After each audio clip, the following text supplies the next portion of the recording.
તો પહેલો પ્રશ્ન છે કે વર્ષ 2024માં ગુજરાત બજેટ છે તે કોના દ્વારા રજૂ કરવામાં આવ્યું છે?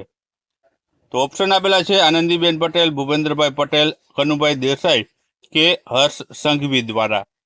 તો આમાં મિત્રો જવાબ આવશે તે આવશે ઓપ્શન સી આવશે, કનુભાઈ દેસાઈ છે તેમના દ્વારા છે વર્ષ 2026નું ગુજરાત બજેટ છે તે રજૂ કરવામાં આવ્યું છે. મિત્રો કનુભાઈ દેસાઈ છે ગુજરાતના વર્તમાન સમયમાં તેઓ છે જે નાણામંત્રી રહેલા છે, તો તેમના દ્વારા છે આ બજેટ રજૂ કરવામાં આવ્યું છે. ત્યારબાદ આગળનો પ્રશ્ન જોઈએ તો ગુજરાતના નાણામંત્રી કનુભાઈ દેસાઈએ સતત કેટલામી વખત છે બજેટ રજૂ કર્યું છે? ઓપ્શન આપેલા છે 4 વખત, 5 વખત, 6 વખત કે 7 વખત. તો આમાં જવાબ આવશે મિત્રો તે આવશે ઓપ્શન બી આવશે, સતત 5 વખત છે મિત્રો કનુભાઈ દેસાઈ છે નાણામંત્રી તરીકે બજેટ છે તે ગુજરાતનું રજૂ કર્યું છે. ત્યારબાદ આગળનો પ્રશ્ન જોઈએ તો આગળનો પ્રશ્ન છે કે આદિવાસીઓના કયા દેવીના ચિત્ર અને વારલી ચિત્રકલા સાથે આકર્ષક બજેટ પોથી પસંદ કરાઈ છે? તો ઓપ્શન આપેલા છે નંદા દેવી, કંસરી દેવી, પૂજા દેવી કે સમૃદ્ધિ દેવી. તો આમાં મિત્રો જવાબ આવશે તે આવશે ઓપ્શન બી આવશે, કંસરી દેવીનું જે ચિત્ર છે મિત્રો તે મિત્રો જે બજેટની જે બેગ હોય છે તેમાં દોરેલું છે વચમાં, અને સાઈડમાં છે તમને વારલી ચિત્રકલા છે તે જોવા મળે છે. આ પ્રકારની જે છે બજેટની પોથી છે તે આ વખતે બનાવવામાં આવી હતી. ત્યારબાદ આગળનો પ્રશ્ન આપણે જોઈએ તો આગળનો પ્રશ્ન છે કે ગુજરાત બજેટ 2026 મુજબ જોઈએ તો ગુજરાતની માથાદીઠ આવક કેટલી તેમાં દર્શાવેલી છે? તો ઓપ્શન આપેલા છે 2,01,000, 3,01,000, 4,02,000 કે 5,03,000. તો આમાં જવાબ આવશે મિત્રો તે આવશે ઓપ્શન બી આવશે, 3,01,000 જેટલી માથાદીઠ આવક છે ગુજરાત બજેટ 2026 મુજબ જે છે ગુજરાતની રહેલી છે. ત્યારબાદ આગળનો આપણે પ્રશ્ન જોઈએ તો આગળનો પ્રશ્ન છે કે ગુજરાત બજેટ 2026 મુજબ જ્ઞાન એટલે શું? મિત્રો તેમાં જ્ઞાનનો ઉલ્લેખ છે કરવામાં આવ્યો હતો, તો આ જ્ઞાન એટલે શું થશે?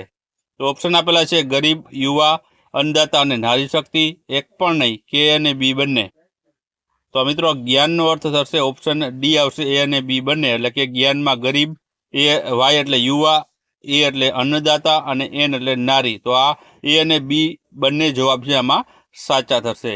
ત્યારબાદ આગળનો પ્રશ્ન જોઈએ તો આગળનો પ્રશ્ન છે કે બાંધકામ શ્રમયોગીઓને પૌષ્ટિક આહાર મળી રહે તે માટે શ્રમિક અન્નપૂર્ણા કેન્દ્રોમાં વધારો કરતા નવા કેટલા કેન્દ્ર છે કાર્યરત કરવામાં આવશે?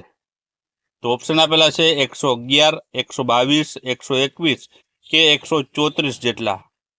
તો આમાં જવાબ આવશે મિત્રો તે આવશે ઓપ્શન સી આવશે, 121 જેટલા નવા જે છે શ્રમિકો માટે અન્નપૂર્ણા કેન્દ્રો છે મિત્રો વધારવામાં આવશે. મિત્રો આ બજેટ 2026માં છે આ મહત્વપૂર્ણ જે છે જાહેરાત છે કરવામાં આવી છે.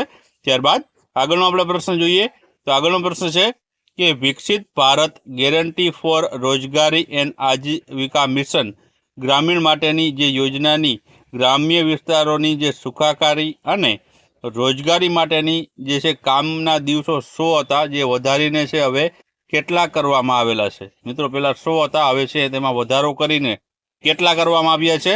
તો ઓપ્શન આપેલા છે 110, 120, 125 કે 130. તો આમાં જવાબ આવશે મિત્રો તે આવશે ઓપ્શન સી આવશે, 125 જેટલા હવે દિવસો કરવામાં આવ્યા છે. પહેલા 100 હતા જે હવે વધારીને 125 દિવસની રોજગારી છે આપવાની જે જાહેરાત છે કરવામાં આવી છે. ત્યારબાદ આગળનો પ્રશ્ન છે કે આદિજાતિ, અનુસૂચિત જાતિ, વિકસિત જાતિ તેમજ આર્થિક રીતે પછાત વર્ગના આશ્રમ શાળાઓ અને ગ્રાન્ટ ઇન જે છાત્રાલયો છે તેમાં જે અભ્યાસ કરતા આશરે 2,77,552 વિદ્યાર્થીઓને મળતી માસિક સહાય 2160માં કેટલો વધારો કરીને 2500 કરવામાં આવી છે? એટલે પહેલા 2160 આપવામાં આવતી હતી, હવે 2500 આપવામાં આવે છે. તો કેટલો વધારો કરવામાં આવ્યો છે?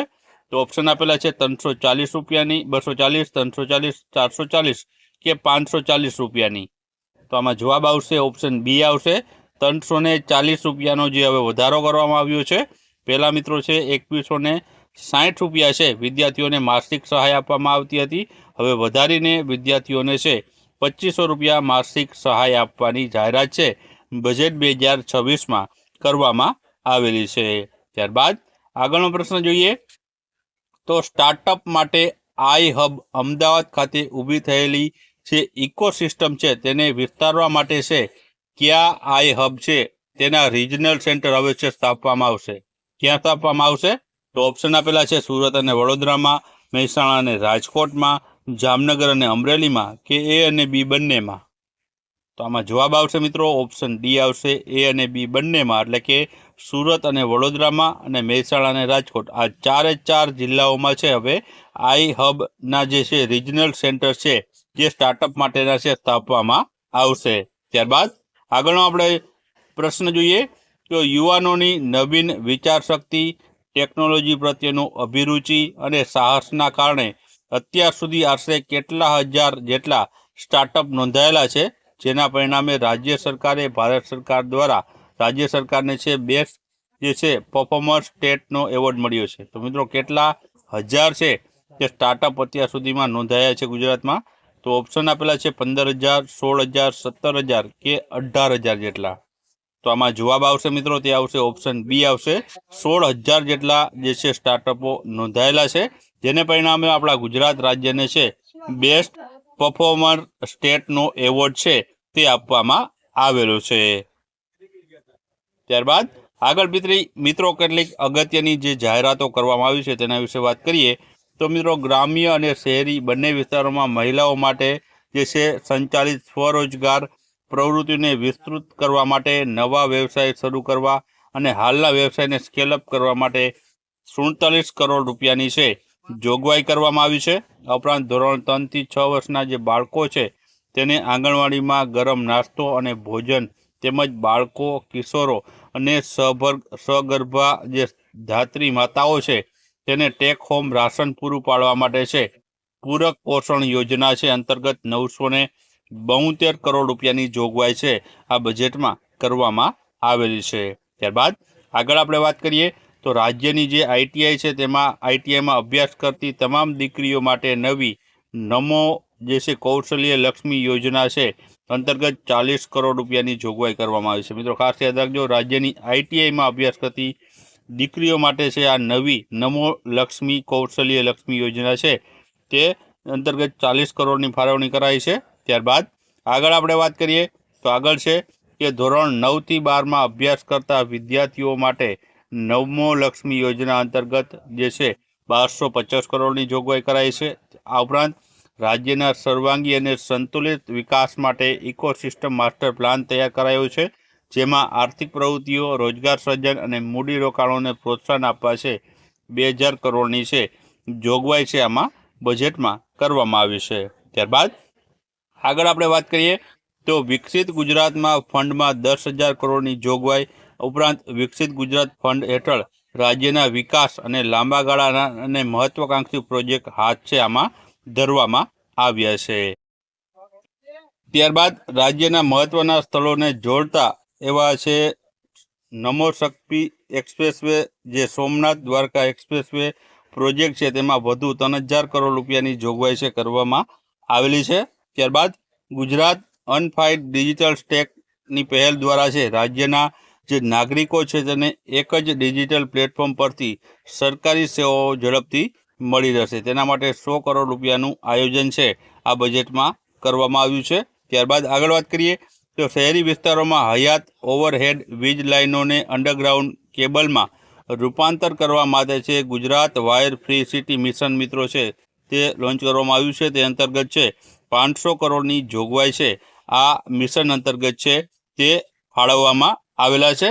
ત્યારબાદ આગળ આપણે વાત કરીએ તો આગળ છે મિત્રો રોજગારીની નવો તકો ખુલે અને હેતુથી મુખ્ય શહેરોને નજીક આધુનિક સુવિધાઓ માટે 5 નવા સેટેલાઇટ ટાઉન વિકસાવવામાં આવશે, જેમાં કલોલ છે, સાણંદ છે, સાવલી, બારડોલી અને હીરાસરના વિકાસનું આયોજન છે તે આમાં કરવામાં આવ્યું છે। આ ઉપરાંત રિજનલ રેપિડ ટ્રાન્ઝિટ સિસ્ટમથી મોટા શહેરોને જોડવામાં આવશે। ત્યારબાદ આગળ